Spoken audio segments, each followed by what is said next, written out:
बड़ी खबर इस वक्त एमपी चुनाव को लेकर है। बीजेपी की दूसरी लिस्ट जारी हो चुकी है। बीजेपी ने 39 उम्मीदवारों की सूची जारी की है। दूसरी सूची में 7 सांसद उम्मीदवार हैं। 3 वर्तमान केंद्रीय मंत्रियों को भी विधानसभा टिकट मिला है। दिमनी सीट से लड़ेंगे नरेंद्र सिंह तोमर।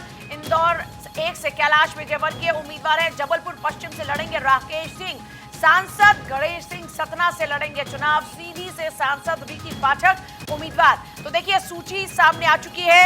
चुनाव बेहद करीब है और ऐसे में इस बार बीजेपी ने अपनी स्ट्रैटेजी में किया है बदलाव। और स्ट्रैटेजी में बदलाव यह है कि तारीखों के ऐलान से पहले ही टिकटों का बंटवारा होता हुआ नजर आ रहा है। उम्मीदवारों की सूची जारी हो रही है और इसी उम्मीदवारों की सूची में नाम क्लियर हैं। श्योपुर से दुर्गालाल विजय, मुरैना से उदय प्रताप सिंह और जुनारदेव से नत्थन शाह, परासिया से ज्योति डहरिया, खिलचीपुर से हजारी लाल, शाहजहांपुर से अरुण। ये वो नाम हैं जिन उम्मीदवारों के ऐलान हो चुके हैं। पार्टी ने 39 कैंडिडेट की दूसरी सूची जारी कर दी है। इससे पहले पार्टी ने एक और सूची जारी की थी और इस बार एक और सूची जारी की है। लिस्ट बनाने वाले नेताओं के ही लिस्ट में नाम है।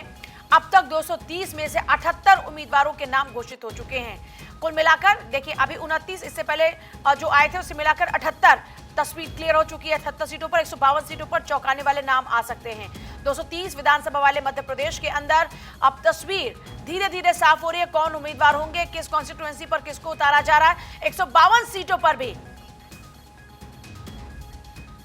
चौंकाने वाले नाम है। और चलिए हम चर्चा करेंगे। हमारे साथ में खास मेहमान रहेंगे जिनके साथ हम चर्चा करेंगे। डॉक्टर सुनील कौशिक रहेंगे हमारे साथ में, वरिष्ठ पत्रकार, और साथ ही साथ अखिलेश सोलंकी मेरे सहयोगी मेरे साथ रहेंगे। अखिलेश का भी हम सीधे रुख करेंगे। सबसे पहले सुनील जी आपके पास आने से पहले, और अखिलेश, पहले चर्चा ये चल रही थी कि सांसद जो हैं वर्तमान उनको मैदान में नहीं उतारा जाएगा, लेकिन ये स्ट्रैटेजी में बड़ा बदलाव है कि न सिर्फ सांसद बल्कि मंत्रियों को भी टिकट दे दिया मध्य प्रदेश के अंदर। इस स्ट्रैटेजी का आकलन क्या है? देखिए पूजा, जिस तरह से क्रिकेट में टर्म यूज होता है कैट्स अमंग द पिजियन, यानी कि एक तरह से बीजेपी ने पिंच हिटिंग कर दी है इस पूरे मैच में। जिस तरह से रिपोर्ट्स आ रही थी कि इलेक्शन बहुत टाइट है, तो बीजेपी का एक सिंगल सूत्रीय एजेंडा यह है कि जो चेहरा अपने दम पर चुनाव जीत सकता है और आसपास की 4 से 5 विधानसभा सीटों पर असर कर सकता है, उनको एक तरह से चुनावी माहौल में या चुनावी मैदान में उतारा जाएगा। दूसरी बड़ी बात यह है कि जिस तरह से हमने देखा मध्य प्रदेश में जन आशीर्वाद यात्रा इन्हीं बड़े चेहरों के नाम पर निकाली गई और उन तमाम चेहरों को चुनावी मैदान में उतार दिया गया। तो एक तस्वीर ये साफ होती है कि सामूहिक नेतृत्व में चुनाव हो रहा है। मध्य प्रदेश में सीएम का कोई चेहरा नहीं है, यानी कि सीएम की पोस्ट एक तरह से खाली है अगली टर्म के लिए। दूसरी बात यह है कि मोदी के चेहरे पर यह चुनाव होगा और उसके बाद जो अपने अपने इलाकों में बेहतर करेगा उसका एक चांस बन सकता है, अगर टॉप पोस्ट की बात करें।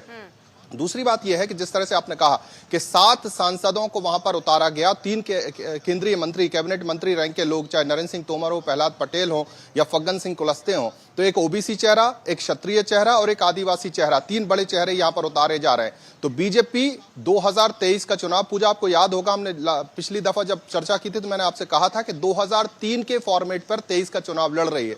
2003 में भी कुछ इसी तरह से बीजेपी ने चुनाव लड़ा था और तमाम कद्दावर नेता जो थे वो चुनाव लड़ते नजर आए थे, और भी कई बड़े चेहरे जो हैं वो चुनाव लड़ते नजर आ सकते हैं अगली लिस्ट में। और ये 2 लिस्ट अगर देखें तो ये वो सीटें हैं जहां पर लगातार बीजेपी या तो हारी है या पिछले चुनाव में बीजेपी हारी, यानी हारी हुई सीटों पर बीजेपी ने अपनी स्थिति मजबूत की है। और अगर हारी में से कुछ सीटें जीतती है बीजेपी तो कांग्रेस के लिए मुश्किल होगी, क्योंकि कई गढ़ हैं, चाहे मालवा की बात हो या सेंटर मध्य प्रदेश की बात हो, ये बीजेपी के अपने गढ़ हैं। लेकिन ग्वालियर चंबल जहां पर स्थिति बहुत टाइट बताई जा रही है, वहां पर अगर नरेंद्र सिंह तोमर लड़ेंगे और सिंधिया समर्थक 5 जो बंदे हैं उनको टिकट दिया, चाहे इमरती देवी की बात हो चाहे मोहन की बात हो, ये सिंधिया समर्थक लोग हैं जिनको टिकट दिया गया। ये जो 39 चेहरे अभी सामने आए हैं इसमें ज्यादातर वो सीटें हैं जो पिछली बार कांग्रेस ने जीती थी।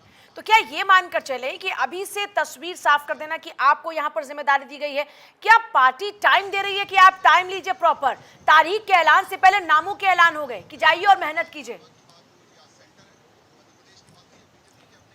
देखिए, टाइम की बात अब ज्यादा बची नहीं पूजा, क्योंकि 5 अक्टूबर के बाद कभी भी आचार संहिता लग सकती है। बात यह है कि ये वो चेहरे हैं, बड़े चेहरे हैं। सांसद का मतलब होता है कि 4 से 5 विधानसभा कैटर करता ही है वो, जब वो संसदीय लड़ता है। और कई ऐसे जो कद्दावर नेता हैं जो चार बार से सांसद वहां पर रहे हैं, तो अपने चेहरे पर वो जितनी ताकत से चुनाव लड़ सकते हैं, या उनके चेहरे के पर, चाहे इंदौर से, जैसे देखिए कैलाश विजयवर्गीय अगर चुनाव लड़ेंगे इंदौर 1 से, तो इंदौर 2 की बात हो, महू की बात हो, राव की बात हो, ये जो सीटें हैं इन पर भी वो असर डालेंगे। तो कद्दावर चेहरा जो है, उसके चेहरे की चमक से और उसके आभा मंडल से आसपास की सीटें जीतने की रणनीति बीजेपी की है। और कांग्रेस के लिए मुश्किल बढ़ाने वाली ये सूची सामने आई है। तीसरी सूची भी जल्द आएगी, जिसमें जो आकांक्षी सीटें, 100 से ज्यादा सीटें जो लगातार बीजेपी हार रही थी, उनमें से 78 का ऐलान हो गए। बची हुई सीटों का ऐलान भी 1-2 दिन में हो जाएगा, जिस तरह से जानकारी है। तो उनमें भी कुछ बड़े चौंकाने वाले चेहरे सामने आ सकते हैं। बड़ी बात है कि नरेंद्र सिंह तोमर, क्योंकि चुनाव प्रबंध समिति के चेयरपर्सन है यहां पर, वो अगर चुनाव लड़ रहे हैं और उनके साथ साथ जो बड़े चेहरे चुनाव लड़ रहे हैं, तो चुनाव जीतने के बाद की स्थिति भी ओपन हो गई। तो मध्य प्रदेश में इलेक्शन जो है बहुत ही रोचक मोड़ पर है इस सूची के बाद। और नरेंद्र मोदी की कल रैली हुई, और रैली के बाद जब ये लिस्ट आई तो इससे साफ हो गया है, जैसे आप खुद भी कह रहे थे कि जो सूची बना रहे थे उनको खुद नहीं पता था कि सूची में उनका नाम होगा। तो मध्य प्रदेश में टोटल कंट्रोल अमित शाह और नरेंद्र मोदी का, और शाह के एक तरह से रणनीति के तहत ये टिकट बांटे गए। और शाह ने छत्तीसगढ़ और मध्य प्रदेश को एक तरह से चुनौती के तौर पर लिया, और यहां पर बड़ी जीत दर्ज करने की कोशिश वो करते नजर आ रहे हैं। जी, और जाहिर सी बात है सुनील जी, मुझे लगता है कि जिस तरीके से पिछले कुछ दिनों में देखिए तो कैलाश विजयवर्गीय पीछे थे, लेकिन अब बिहाइंड द कर्टेन काम नहीं करेंगे, बल्कि वो भी फ्रंट फुट पर आकर पार्टी के लिए काम करेंगे। उनकी ये प्रेजेंस किस तरह से देख रहे हैं आप? ये तो तय है कि जिस भी तरह से मध्य प्रदेश में चुनावी जीत बीजेपी के लिए बड़ी इंपॉर्टेंट है। एक तो 2024 का चुनाव और उससे पहले परसेप्शन की तैयारी, और तीसरा सुनील जी कि मध्य प्रदेश में आपकी खुद की सरकार है, आपको यह भी साबित करना है कि भैया देखिए हमने काम किया और जनता ने हमको उसी काम पर वोट दिया। देखो पुजारी, जो कल लिस्ट जारी हुई है उससे 3 बातें स्पष्ट होती हैं।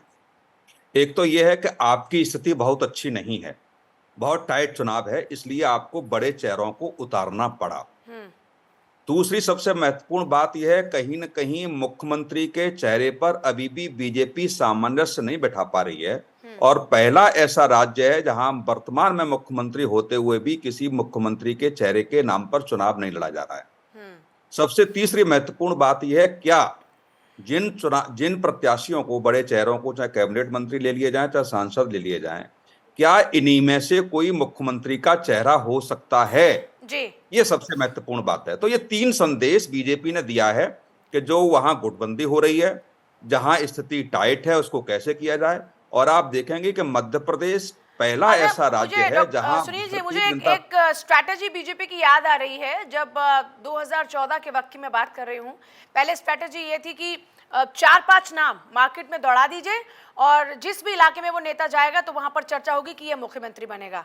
क्या मध्य प्रदेश में भी कमोबेश वही स्थिति इस वक्त नजर आ रही, क्योंकि इतने बड़े बड़े चेहरे हैं, और जब शिवराज सिंह चौहान के नाम पर सीधे तौर पर चुनाव नहीं लड़ा जा रहा, तो जाहिर सी बात है वहां पर ज्योतिरादित्य सिंधिया भी हैं, वहां पर आपके प्रहलाद पटेल भी आ गए, कैलाश विजयवर्गीय भी हैं, शिवराज सिंह चौहान भी, और भी कई सांसद जो इस बार चुनावी मैदान में, वो सब भी होंगे। इसे किस तरीके से आप देख रहे हैं जल्दी से? देखो, नरेंद्र सिंह तोमर, कैलाश विजयवर्गीय ऐसे वो चेहरे हैं जिन्होंने बड़े बड़े राज्यों में प्रभारी बन के जिम्मेदारी संभाली है। यदि वो वहां एमएलए का चुनाव लड़ रहे हैं तो निश्चित तौर से, जो आपके संवाददाता ने कहा अखिलेश सोलंकी जी ने, मैं सहमत हूं कि आसपास की जो सीटें उनको प्रभावित वो लोग करेंगे। यदि एक व्यक्ति ने, आप मानिए 5 से 7 सीटों का भी प्रभावित कर लिया, तो लगभग 70 सीटों को मैनेज बीजेपी ने कर लिया। यही बीजेपी की रणनीति है। और सुनिए, यही बीजेपी की रणनीति है। आप दोनों का बहुत शुक्रिया जुड़ने के लिए। अखिलेश, आपका पूरी जानकारी देने के लिए बहुत शुक्रिया। सुनील जी, आपका जुड़ने के लिए बहुत शुक्रिया।